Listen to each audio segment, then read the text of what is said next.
हमारे साथ प्रेस में जयंत चौधरी जी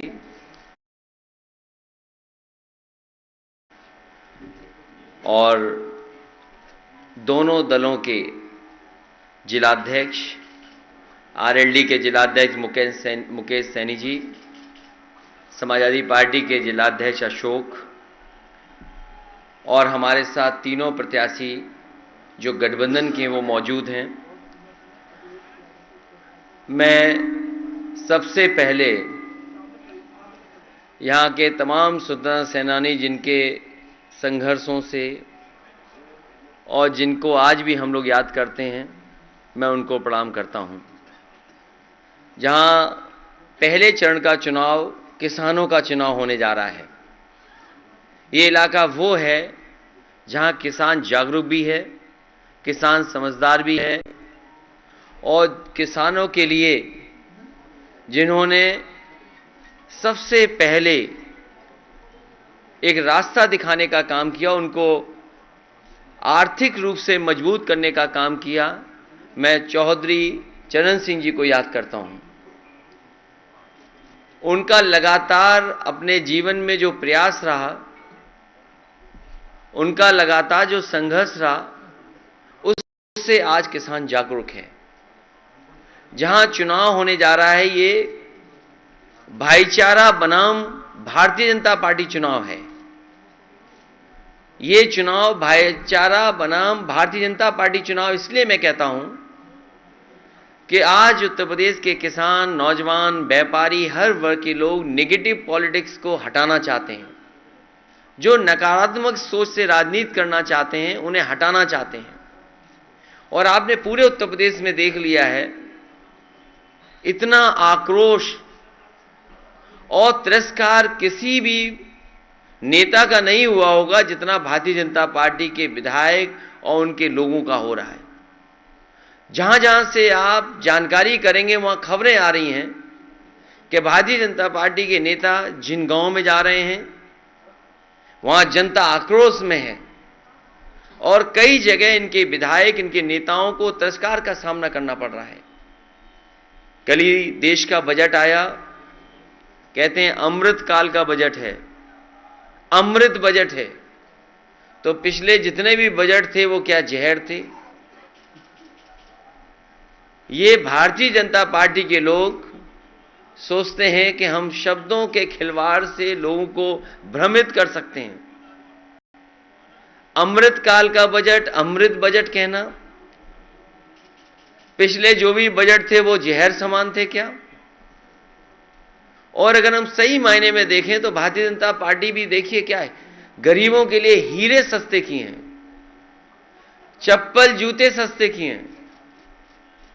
कितने गरीब को लाभ होगा हीरा अगर सस्ता हो जाएगा तो? जूते चप्पल सस्ते किए। और सच तो यह है कि रोजगार को लेकर के और अपनी परेशानी को लेकर के लोगों के जूते घिस गए हैं। एक भी परेशानी का ये निराकरण नहीं कर पाए हैं। इसलिए जहां Bharatiya Janata party negative politics कर रही, नकारात्मक राजनीति कर रही है, गठबंधन भाईचारा को लेकर के आगे बढ़ेगा। मुझे खुशी है कि शामली में भाईचारा का स्तंभ बनेगा। तीनों के तीनों प्रत्याशी गठबंधन की ऐतिहासिक जीत करके जाएंगे।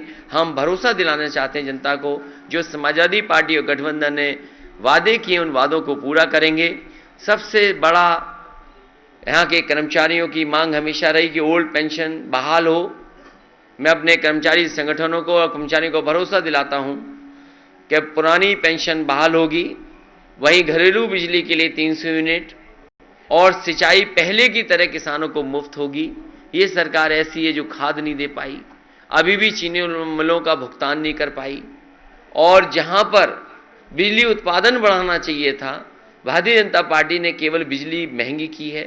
जिसके पास भी बिजली का बिल आता होगा, उसे जरूर बिल देख करके करंट लगता होगा। हम दोनों लोग, गठबंधन के लोग, एक उम्मीद के साथ जनता के बीच में आए हैं। उम्मीद और डर का चुनाव भी है। भारतीय जनता पार्टी के लोग डरा करके चुनाव लड़ना चाहते हैं। मैं आने वाले समय में भरोसा दिलाता हूं कि जिस तरीके से 100 नंबर 112 हो गई है, पहले तय था कि हर 8 किलोमीटर पे एक गाड़ी होगी या 12 किलोमीटर के बीच में गाड़ी होगी। अगर कानून व्यवस्था को और ठोस कानून व्यवस्था मजबूत करने के लिए अगर गाड़ियों को बढ़ाना भी पड़ेगा और फोर्स को बढ़ाना पड़ेगा तो समाजवादी सरकार में फोर्स बढ़ेगी।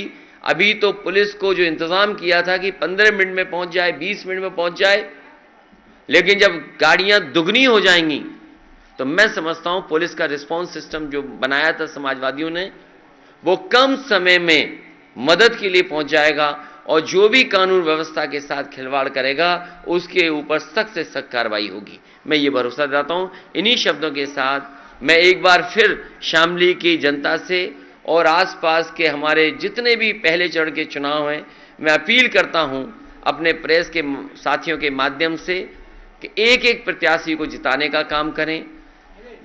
लगातार हम लोग जा करके अपील कर रहे हैं कि जिताएं। यहां के इस गठबंधन और समाजवादी पार्टी के जो प्रत्याशी हैं प्रसन्न चौधरी जी, मैं उनके समर्थन में आपसे अपील करता हूं उनकी मदद करें। दूसरे प्रत्याशी अशरफ अली हैं, मैं उनके लिए भी सहयोग चाहता हूं, समर्थन चाहता हूं। तीसरे नाहिद की और समाजवादी पार्टी की इकरा हसन बैठी हैं, मैं समाजवादी पार्टी के प्रत्याशी उनके समर्थन में भी और उनके सहयोग में भी आप सबसे अपील करता हूं कि ऐतिहासिक वोट देकर के ऐतिहासिक जीत दिलाने का काम करें।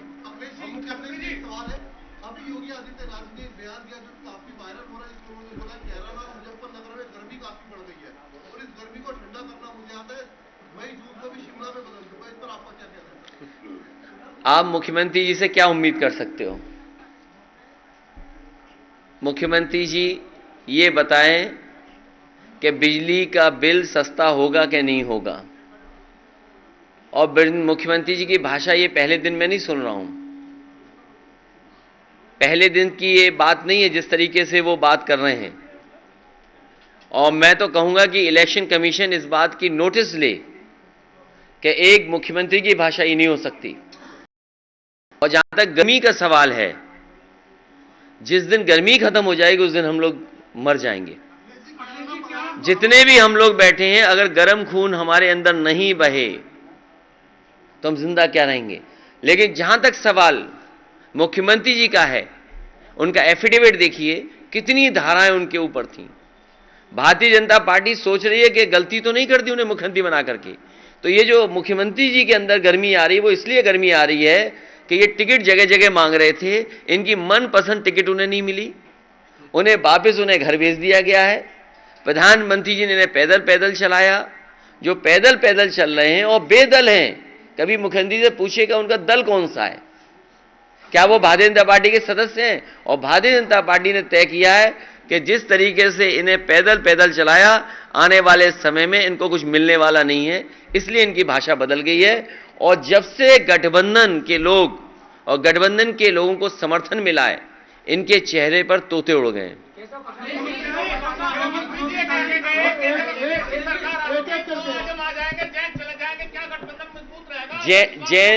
जैन चौधरी जी का जो सम्मान है, पहले चुनाव से हमारे साथ हैं और लगातार समाजवादी पार्टी उनको वही सम्मान देती रहेगी। सवाल यह है कि भारतीय जनता पार्टी घबराई हुई है कि किसान इस बार समर्थन कर रहा है गठबंधन का, और किसान ये महसूस कर रहा है कि उसके मान सम्मान का चुनाव है। क्या लोग भूल जाएंगे वो जीप चढ़ा दी गई किसानों के ऊपर जिनकी जान चली गई? क्या भारतीय जनता पार्टी के पास उसका जवाब है कुछ?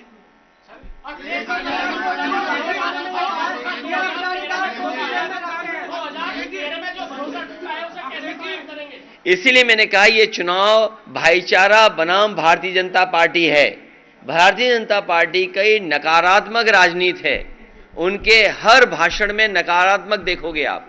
लेकिन इस गठबंधन के साथ उम्मीद है कि किसानों की सिंचाई माफ होगी, हमारे कर्मचारियों को पुरानी पेंशन बहाल होगी और बिजली घरेलू माफ होगी, किसानों का 15 दिन में भुगतान होगा। मुझे याद है जिस समय संकट था, पेमेंट नहीं हो पा रहा था, बजट से पैसा दिया गया था, 2000 करोड़ रुपया किसानों को बांटा गया था। आने वाले समय में तय किया है कि चाहे फार्मर्स कॉर्पस फंड बनाना पड़े, फार्मर्स के लिए कहीं से फंड अलग से रखा जाए जिससे कि किसानों को धरना न देना पड़े। ये व्यवस्था लाने का काम समाजवादी लोग करेंगे।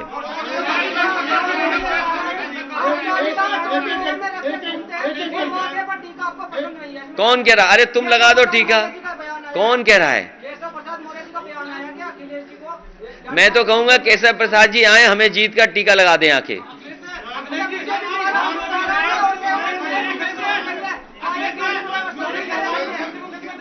हैं?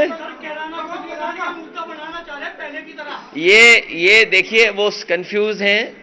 जब से हमारी और जयंत चौधरी जी की केमिस्ट्री बेहतर हुई है, और केमिस्ट्री को हिंदी में कहते हैं रसायन, रसायन, और जो लोग पलायन की बात कर रहे हैं, उनका राजनीतिक पलायन उत्तर प्रदेश से होने जा रहा है। ये भाईचारा का चुनाव होने जा रहा है। सब एकता पसंद कर रहे हैं, गंगा जमुनी तहजीब को पसंद कर रहे हैं।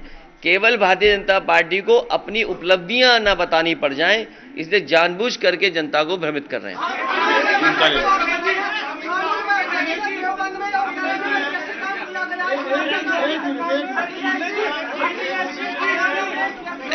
इनका सवाल फिर मैं आपका ले। पूछिए।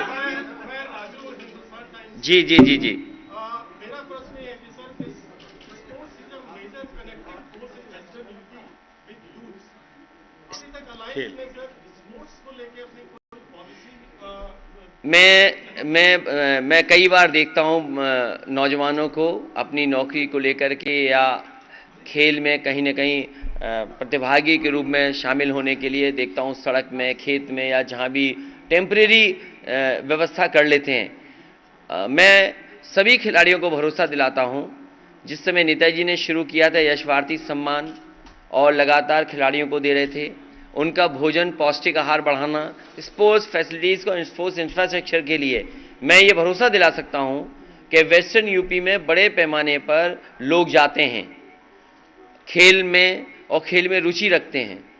आने वाले समय में अगर हमें ब्लॉक स्तर से नीचे भी जाना पड़ा दौड़ने के लिए और सुविधाएं देने के लिए, स्पोर्ट्स इंफ्रास्ट्रक्चर बनाने के लिए, तो समाजवादी पार्टी विचार करेगी। मैं आपको उदाहरण दे सकता हूं, बागपत में सुखिंदर तोमर अर्जुन अवार्डी प्लेयर थे। एक बार उन्होंने कहा कि उनके गांव में बहुत से बड़े खिलाड़ी हैं, वो चाहते हैं कि एक स्टेडियम बन जाए। उसी समय सरकार ने फैसला लिया, आप पता करिए, वहाँ पर स्पोर्ट्स को लेकर के और खासकर कुश्ती को लेकर के एक अच्छा इंफ्रास्ट्रक्चर तैयार कर दिया है। आने वाले समय में वेस्टर्न यूपी में स्पोर्ट्स इंफ्रास्ट्रक्चर के लिए अच्छा काम होगा और प्रायोरिटी पे काम करके समाजवादी पार्टी दिखाएगी।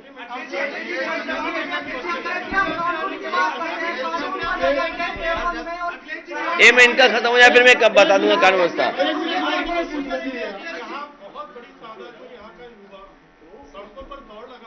जिसमें दुर्घटना में कभी होती है, उसके साथ उसके घुटनों में भी प्रॉब्लम आती है सड़कों पर दौड़ने में।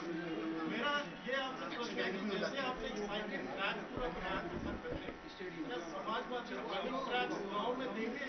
अगर मैं ठीक है, मैं पत्रकार साथी का सुझाव है, क्योंकि मैं मैनिफेस्टो में ये चीज़ लाना चाहता था, लेकिन क्योंकि आप शामली में सवाल पूछ रहे हो, क्योंकि बच्चों के पास बहुत अच्छे शूज़ नहीं होते हैं और क्योंकि वो बहुत ज़्यादा रनिंग करते हैं, उनके पास कोई एडवाइस करने के लिए, सलाह देने के लिए भी कोई ऐसा एक्सपर्ट नहीं होता है, तो वो जो प्रयास करके अपने ही से सीखते हैं।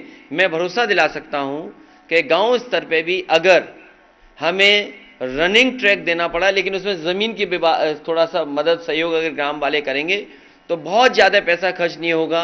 अगर अच्छे रनिंग ट्रैक उपलब्ध करा दें गांव स्तर पे तो कराने का काम करेंगे।